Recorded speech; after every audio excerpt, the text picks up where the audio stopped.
우리 시간에 오신 여러분들 위해 하나님의 크신 은혜가 넘치기를 주님의 이름으로 축원합니다. 앞뒤 좌우에 있는 분들 따뜻한 사랑의 마음으로 인사를 나눕니다. 주님의 이름으로 사랑하고 축복합니다.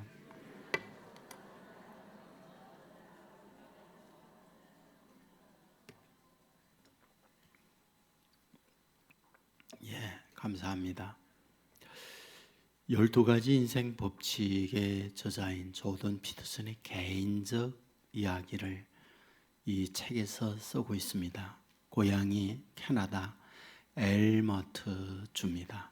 그 엘머트주 가운데 페어뷰라고 하는 조그만 시골 마을이 자기가 태어나서 성장한 그런 곳입니다. 환경이 매우 열악합니다. 겨울만 5개월, 한겨울에 한낮 온도가 얼마냐? 영하 40도를 보통 오르고 내립니다. 한밤은 영하 5, 60도까지 떨어지는 혹한의 시간들을 그곳에서 보내야만 합니다. 어느 정도이냐? 놀이터에 철제가 있는데 실수해서 혓바닥을 댔다. 곧바로 그 철대에 얼어붙어서 죽음을 맞이하는 그것이 그분의 고향이라고 얘기합니다. 여러분, 농사할 수 없고 당시에 게임도 없고 그러다 보면 많은 경우는 무료한 시간을 보내게 되는데 그 무료한 시간에 많은 경우는 술이라든지 마약이라든지 이런 곳에 손을 대는 경우가 많습니다. 이분에게도 놀 수 있는 환경이 아니기 때문에 친구들과 어울립니다. 많은 아이들이 대마초라든지 어릴 때부터 술을 마시는 것이 그의 고향의 환경이었다고 말을 합니다. 그의 친구들 가운데 크리스라는 친구가 있습니다. 명석합니다. 영리합니다. 손재주가 탁월해서 전자제품도 잘 고치고 분해도 하고 생각합니다. 이 아이는 커서 공학도가 되겠구나. 사회에 손재주를 가지고 큰 기여를 하겠구나. 이런 생각을 가졌다는 거죠. 애들하고 하는 친구도 있어요. 역시 영리하고 명석합니다. 공부도 잘 합니다. 인물도 좋습니다. 유머 감각도 있습니다. 친구들에게 인기가 있는 그런 아이였습니다. 그런 기나긴 세월 동안에 이들과 어울리면서 대마초, 술 이런 곳에 손을 댑니다. 그런데 바로 이 조던, 바로 이분은 마음속에 그런 게 싫었어요. 그래서 여기를 어떻게 하든 탈출하고 싶은 그런 간절함이 있었어요. 탈출의 방법이 무엇입니까? 바로 대도시에 있는 대학을 가면 됩니다. 자기 고향에서 가장 가까운 대학이 있는 곳, 그것은 에드먼턴이라는 곳인데 1300km나 떨어져 있는 그런 곳입니다. 그런 곳에 대학을 가게 됩니다. 그런 고향을 탈출했습니다. 대학에 공부를 하고 있을 때 고향의 친구 에드가 어느 날 전화가 왔습니다. 에드를 만났습니다. 눈이 충혈이 되어 있고 머리는 덤섬덤섬 빠져 있습니다. 어깨는 구부정하게 구부러졌습니다. 한눈에 알았죠. 여전히 대마초와 여전히 술에 해방되지 못했구나. 뭐 하느냐고 물었죠. 정원에서 잔디 깎는 일을 하면서 알바로 자기의 생활을 해간다. 이렇게 얘기를 했습니다. 그리고 또 다른 친구 크리스가 있었죠. 궁금했습니다. 어떻게 지내느냐 하고. 여전히 대마초와 술을 마시면서 정신적 이상을 가지고 있다는 이야기를 들었습니다. 그리고 헤어졌습니다. 얼마 후에 또 다른 소식은 그 크리스가 결국 스스로 목숨을 끊었다. 삶을 마감했다. 그런 고향의 소식을 듣게 됩니다. 저자는 생각하는 거죠. 똑같이 고향에서 태어나서 그런 과정, 환경 속에서 고만고만하게 살아온 거죠. 그런데 결과 지금에 와서 자기는 교수가 되어졌고 한 친구는 대마초와 술에 쩌든 어떻게 생각하면 폐잔범과 같은 삶을 살고 있고 한 친구는 30대에 스스로 삶을 마감하게 됩니다. 무엇이 이런 결과를 가져오게 되는 걸까라는 거예요. 사람이 바꿀 수 없는 것이 있어요. 내가 한국인이 된다든지 유럽인이 된다든지 아프리카 사람이 된다든지 그는 바꿀 수 없어요. 그리고 조던이 이야기하는 것처럼 시골 마을에 부모가 살고 그곳에서 태어났다. 그거는 저와 여러분의 선택권이 없어요. 그냥 낳고 보았더니 내가 영남일 수 있고 경기도일 수 있고 다른 곳일 수 있어요. 그거 어쩔 수가 없어요. 하지만 내가 대마초를 하느냐 술을 마시느냐라는 것은 나의 선택권이에요. 그러니까 나에게 주어져 있는 자유를 가지고 내가 그것을 하느냐 마느냐라고 하는 것은 저와 여러분의 결정권이에요. 저와 여러분이 하는 거예요. 억지로 매질하면서 억지로 감옥에 집어넣으면서 대마초 해라, 술을 마셔라 라고 하는 건 아니에요. 할 수도 있고 안 할 수도 있어요. 오늘 본문은 우리에게 뭘 말해주는 걸까요? 저는 이 부분을 말하는 것이 본문이구나 그런 생각이에요. 여러분 본문 잘 알잖아요. 집 짓는 자가 있는데 어떤 사람은 반석 위에 집을 짓는 자가 있다. 어떤 사람은 모래 위에 집을 짓는 자가 있다. 여러분 이 말씀을 언제 하고 있을까요? 마태복음에서 예수님께서 하고 있는 말씀이에요. 마태복음은 어떤 말씀일까요? 마태복음을 우리는 왕의 복음이라고 얘기해요. 다시 말하면 예수 그리스도가 왕이다. 이 부분을 말하고 있는 것이 마태복음이에요. 마태복음 1장이 뭔가요? 족보예요. 왜 족보를 말하죠? 왕의 족보를 말하는 거예요. 그리고 난 이후에 예수님께서 왕이라고 할 때 왕은 반드시 뭐다? 나라가 있어야 하는 거죠. 그 나라가 무슨 나라? 하나님 나라예요. 그래서 천국 복음을 얘기합니다. 그리고 난 이후에 5장으로 넘어올 때 5장부터 7장까지 무엇을 말합니까? 천국 백성으로 나라를 다스리고 통치하게 될 때 통치법이 있다. 이것이 법이라고 말하는 것이 5장부터 7장입니다. 그리고 그 하나님 나라의 법을 말씀하고 마무리하면서 오늘 주신 것이 본문이에요. 그런데 이 본문을 주면서 뭐라고? 어떤 사람은 반석 위에 집을 짓는 사람이 있고 어떤 사람은 모래 위에 집을 짓는 사람이 있다라고 말하는 거죠. 여러분 굉장히 의미가 있어요. 무슨 얘기죠? 겉보기에 모래 위에 지은 집인지 반석 위에 지은 집인지 모른다라는 거예요. 다 건축자재 좋은 걸로 화려하게 인테리어하고 짓습니다. 문제는 무엇일까요? 이것이 반석 위에 지은 건지 모래 위에 지은 건지 아는 날이 있다는 거예요. 어느 날 비가 내리고 바람이 불고 창수가 일어날 때 모래 위에 지은 집은 무너지고 반석 위에 집은 그대로 있다. 이것을 우리에게 말씀하고 있는 거죠. 묻습니다. 여기서 말하고 있는 비, 여기서 말하고 있는 바람, 여기서 말하고 있는 창수란 무엇일까요? 인생의 고난을 말하는 거예요. 질병이요, 때로는 실패요, 사람들과의 관계 속에서 아픔, 이것이 인생의 비바람 만나는 거다라는 거예요. 여러분 알잖아요. 인생살이에 비바람 만나지 않고 살 수 있는 이가 누가 있나요? 문제는 그의 인생이 이런 비바람을 만날 때 무너져 내리는 인생이 있는가 하면 비바람 몰아쳐도 흔들리지 않은 견고한 인생이 있더라. 누가? 반석에 지은 집이. 그런 인생이 그렇다는 거예요. 저는 1996년도에 인도 차이나 반도의 세 나라를 방문했었어요. 제일 먼저 간 게 하노이였죠. 제가 하늘에서 하노이를 내려다볼 때에 홍수가 졌어요. 물바다예요. 내려서 물었습니다. 홍수 졌나요?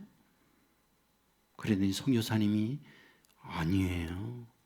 전혀 비가 내리지 않았습니다. 물었습니다. 하늘에서 내려볼 때에 온통 물바다이던데요.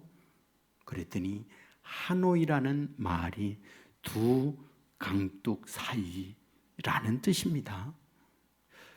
강이 흐르고 있고 강둑을 막아서 만든 도시가 하노이입니다. 그래서 곳곳에 저수지, 호수가 많습니다. 그래서 위에서 보면 물바다처럼 보입니다. 그렇게 얘기를 하는 거예요. 제가 머물렀던 곳이 하노이 국립대학 기숙사였어요. 그런데 그 근처에 뭐가 있느냐? 대유 빌딩이 있었어요. 그런데 그 대유 빌딩이 한쪽으로 이렇게 기울어져 있어요. 다시 말하면 그 건물을 지을 때 이 지역이 늪지대인데 그 늪지대의 견고한 파이를 건축공학적으로 이해하고 지었겠지만은 그러나 그 바닥 자체가 늪인 곳에 빌딩을 짓다 보니까 이 건물이 귀한 거예요. 여러분 아십니까? 인생도 그렇다는 것. 여러분의 우리의 삶도 반석을 든든하지 못하고 집을 지을 때 화려합니다. 견고합니다. 멋집니다. 세상의 스펙을 갖고 있고 외모로 볼 때에 어디 흠잡을 듯 없는 그런 인생들 많아요. 하지만은 비바람 몰아칠 때 무너져 내리는 사람들 꽤 우리는 우리 지혜에서 볼 수 있잖아요. 여러분, 그러므로 오늘 성경에 우리에게 뭘 말하고 있느냐?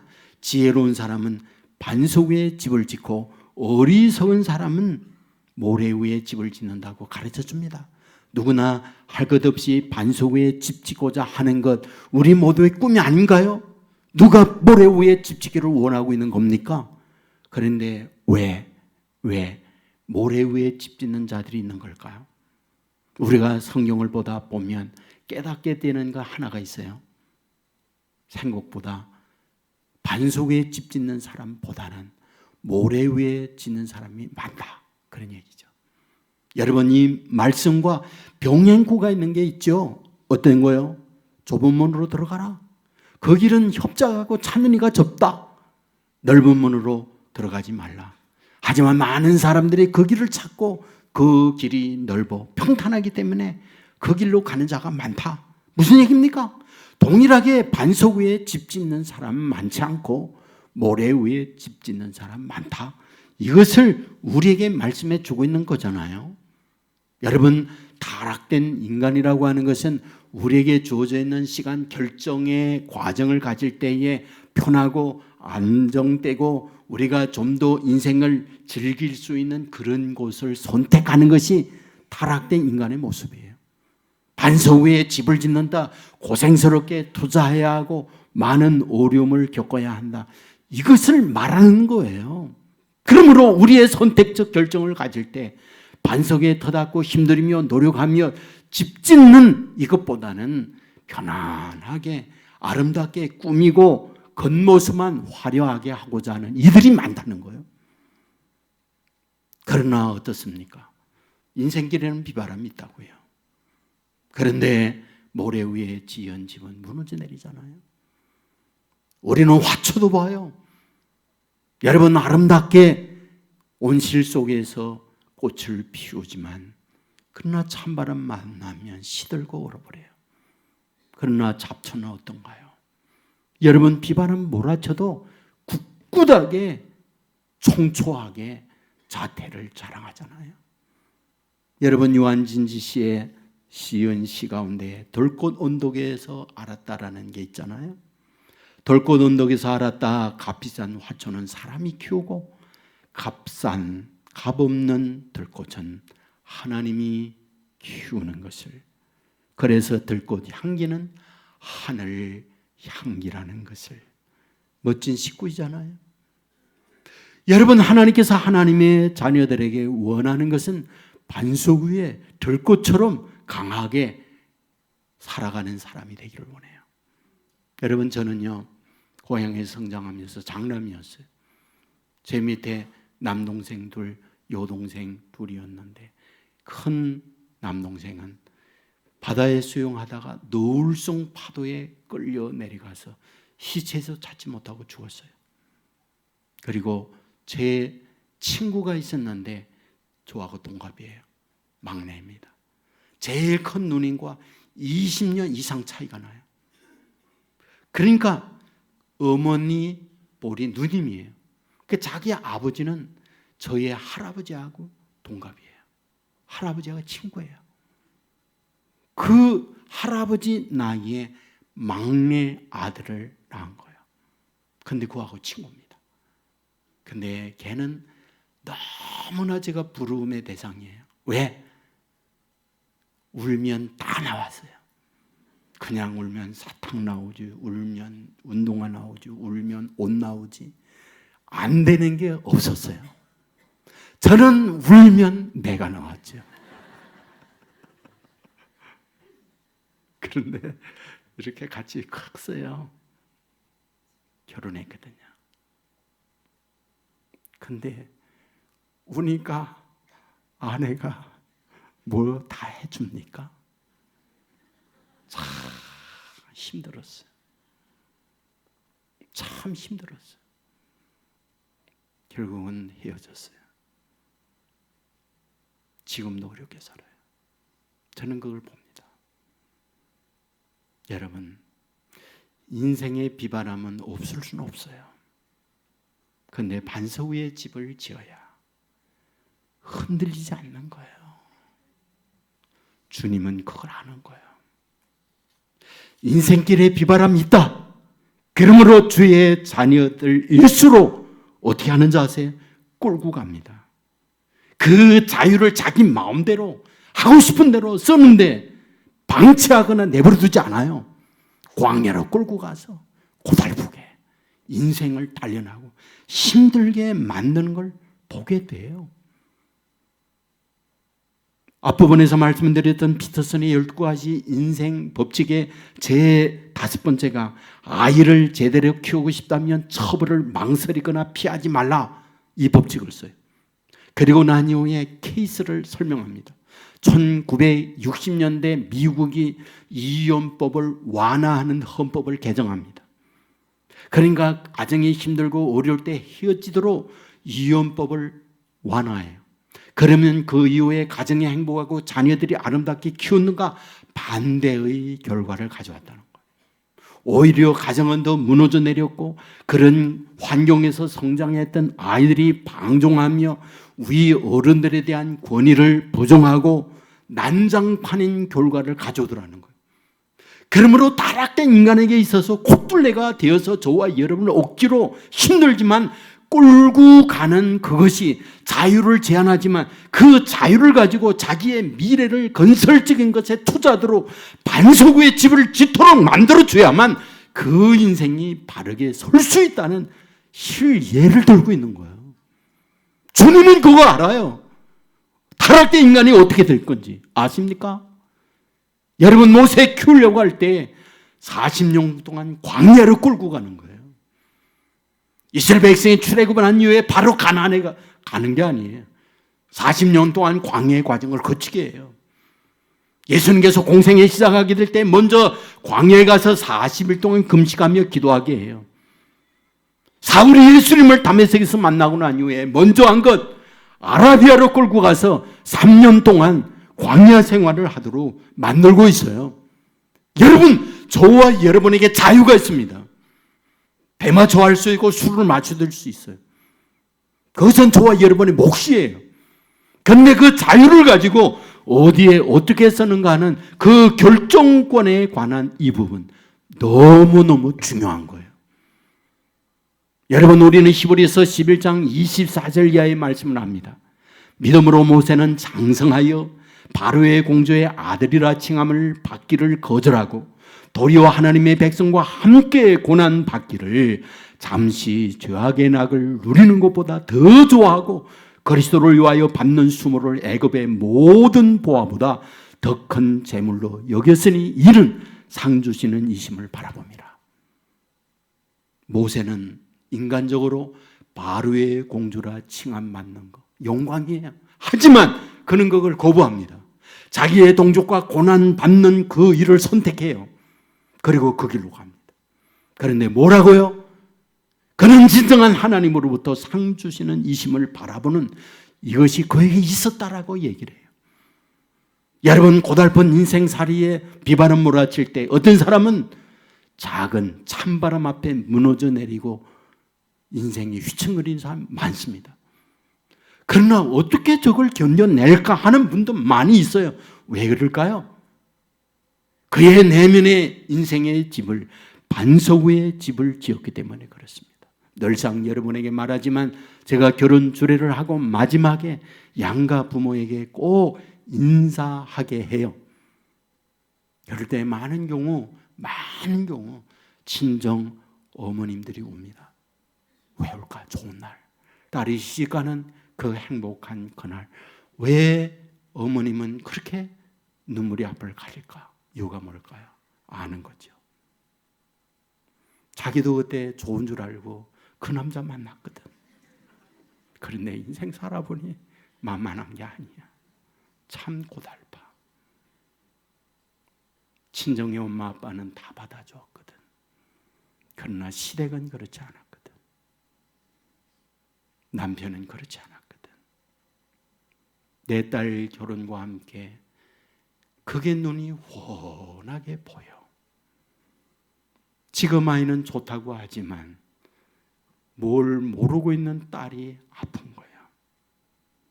하지만 그런 가운데서 잘 지혜롭게 버티면서 가는 사람들도 많이 있잖아요. 결국 그러기 위하여 인생의 내공, 반석 위에 집 짓는 이게 꼭 있어야 돼. 자유를 가지고 고달프지만 이런 선택을 통하여 이런 과정을 우리 가야 해요. 오현우라는 분이 있거든요. 부시 파일럿이라고 하는 책을 썼어요. 이 책에서 자기 인생을 얘기합니다. 중2 때 집이 완전히 망했어요. 경제적 여력이 없고 부모의 돌봄을 받지 못해서 고등학교 3학년 때 49명 가운데 43등, 등급 7등급이에요. 그는 졸업을 하면서 자기 생각을 합니다. 내 인생 이러다가 루즈의 삶, 버려진 인생을 살겠구나 하는 고민을 해요. 그리고 해병대 지원을 합니다. 그리고 2년 동안 해병대의 고달픈 훈련과 여러 가지 조직에서 많은 인생의 아픔의 경험을 해요. 그리고 나니요, 그가 한 것이 뭐냐? 내가 스쿠버 다이버 강사가 되겠다. 그 어려운 과정을 훈련을 합니다. 그리고 난 이후에 아프리카에 있는 큰 산을 도전을 해요. 그리고 철인 3종 경기에 도전을 해요. 그리고 히말라야를 등정하게 되어집니다. 그리고 난 이후에 인하대학을 졸업을 해요. 그리고 삼성에 들어가서 팀장이 되어집니다. 그 팀장으로 안정되게 살 수 있는 그때 사표를 내던져요. 그리고 미국에 가서 항공 파일럿 훈련하는데 정말 들어갈 수 없는 여러 가지 도전을 하면서 들어갑니다. 그리고 그곳에서 다시 비행사가 되어져요. 그게 지금 파일럿으로 부시 파일이라고 하는 책을 내게 되어졌고, 이번에 그 글과 강연을 하는 걸 보면, 야, 저런 고달픈 인생을 억지로 자기가 놀 수도 있고 편안하게 갈 수 있지만 힘든 고단한 것에 도전하고 그 자유를 쓰게 되어질 때, 아, 저런 열매를 맺는구나. 저는 그런 걸 보게 됐어요. 우리 똑같습니다. 여러분, 오늘과 다른 내일이 되기를 원합니까? 오늘과 다른 내일이 되기를 원한다면 오늘 어제와 다른 내가 되어야만 내일의 다른 내가 되는 거 알잖아요.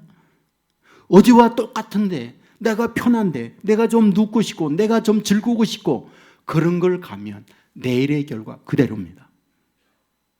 반석 위에 집을 짓는 고달픈 투자, 수고로움 이게 있어야만 내일의 다른 내가 되는 게 아니겠어요? 저는 여러분에게 제 개인적인 얘기를 하나 하고 싶어요.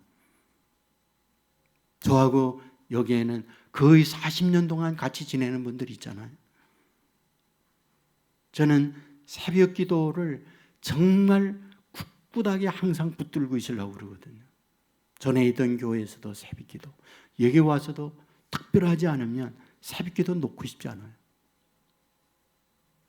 여러분 새벽 기도를 할 때에도 항상 창세기 1장 오늘 보고 내일 2장 보고 요한계시록 22장까지 갔다가 또다시 창세기 1장 보고 이것이 제가 새벽 기도 인도하는 지금까지의 방법이었어요. 근데 한 번도 제가 새벽 기도를 하면서 원고를 안 쓰거나 설교 준비를 하지 않거나 그리고 한 적은 없어요. 왜 그런지 아세요? 저도요. 새벽 기도 우리 부목사님들이 하면 저보다 훨씬 잘하고 은혜롭게 하거든요. 그런데 질투나서 부목사님들한테 안 맡기는 줄 아세요? 저도요. 부목사님들이 새벽 기도 하면요. 제끼고 싶어요. 안 나오고 싶어요. 저도 그냥 편하게 자고 싶어요. 여러분 제가 새벽기도 나올 때 언제나 콧노래를 부르며 찬송 부르면서 오는 줄 아세요?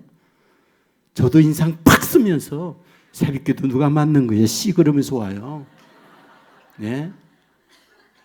하지만은 콧뚫리가 돼서 저를 끌고 가게 해야 된다는 게 늘 제 마음이에요. 저는 병이 나거나 출타하지 않는 이상에는 그냥 굳굳하게 새벽 기도를 제가 하려고 그래요. 왜? 억지로 성경 한 장 읽어야 되잖아요. 설교 준비하려니까. 그러니까 억지로 매일처럼 한 장 읽어야 돼요.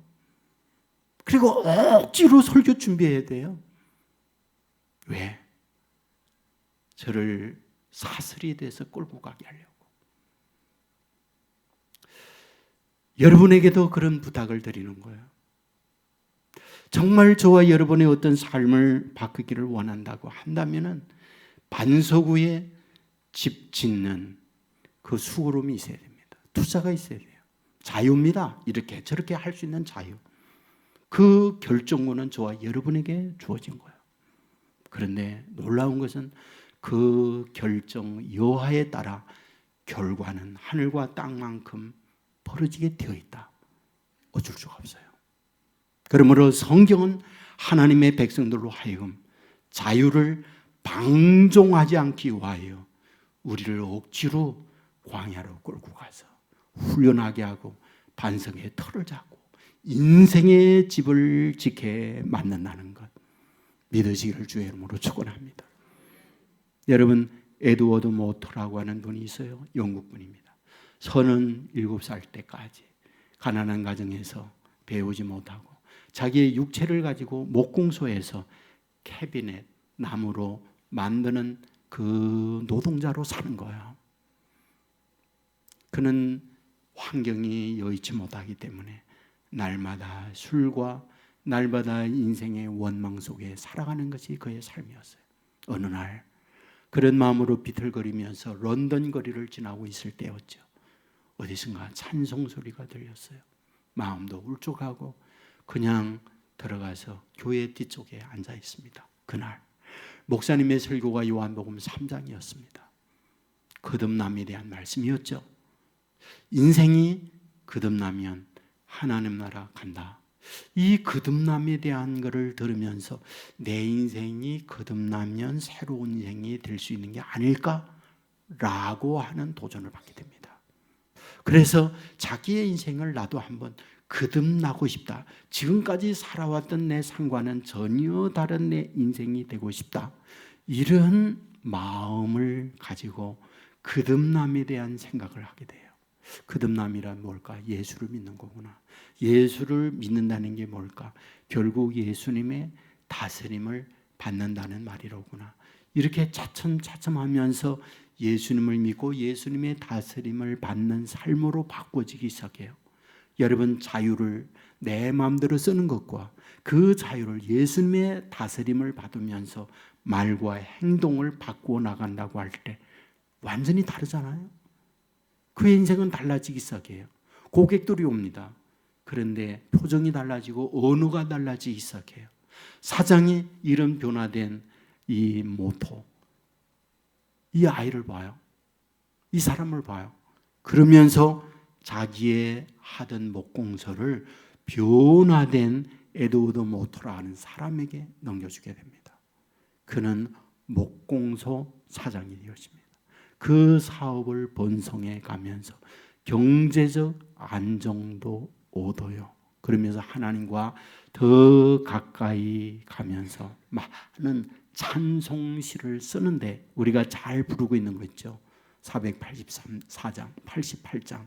이 몸의 소망 무언가 우리 주 예수뿐일세. 이 찬송가 가사를 에드워드 모터라는 사람이 쓰게 되죠. 그의 인생이 이와 같이 바뀌어지게 된 아주 결정적인 것, 주어져 있는 시간, 그 자유를 가지고 어떻게 사용하느냐는 것, 어떻게 쓰느냐는 거예요. 자기의 환경적 감정과 여건의 원망으로 그 자유를 쓰던 그가 주님의 다스림을 받으며 그의 인생을 바꾸게 되어질 때 이런 결과를 갖는 거예요. 여러분, 반석에 집 짓는 사람, 모래 위에 집 짓는 사람 있습니다. 누굽니까? 주께서 주신 하나님의 말씀에 따라 사는 사람, 그가 바로 반석 위에 집 짓는 자다. 그러나 주어지는 말씀을 따르지 않고 자기의 생각대로 사는 사람, 모래 위에 집 짓는 자다. 문제는 그 모양을 모른다. 그러나 바람 불고 비가 내리고 장수가 날 그때에 바로 반석 위에 집 짓는 사람 견고하나 모래 위에 집 짓는 사람 무너져 내린다. 이것이 주님께서 우리에게 주신 말씀입니다. 말씀을 맺겠어요. 반석은 무엇입니까? 우리 주님이 반석이에요. 반석 대신 주님, 그 위에 집 짓는 자가 반석 위에 집 짓는 자입니다. 여러분, 천국 헌법 우리에게 준 마태복음 5장부터 7장까지에 주어진 말씀, 누가 지키고 반석 위에 집 짓는 자라고 말할 수 있겠습니까? 여러분, 그 말씀을 순종할 수 있는 능력 저와 여러분에는 없어요. 한계입니다. 그러나 반석 대신 주님의 믿음을 가지고 그 주님의 다스림을 받고자 하게 되어질 때 이것이 바로 반석 위에 집 짓는 자요. 그런 믿음의 사람은 비바람 몰아친다 할지라도 흔들리지 않는 인생을 살아갈 수 있다는 것이 여기에서 우리에게 주어지는 말씀이에요. 여러분, 그러므로 우리가 이 말씀을 믿으시고 반석 되신 주님에 대한 믿음을 가지고 그분의 다스림, 그분의 인도를 받고자 하는 소망을 가지고 발걸음을 내딛게 되어질 때에 비가 내리고 바람이 불고 장수가 오는 인생의 고난이 있다 할지라도 흔들리지 아니하는 견고한 아름다운 인생의 집을 짓고 그 어려움을 이겨내고 견고하게 살아가는 저와 여러분의 삶이 되기를 주의 이름으로 축원합니다. 우리 모두 자리에서 일어나겠습니다.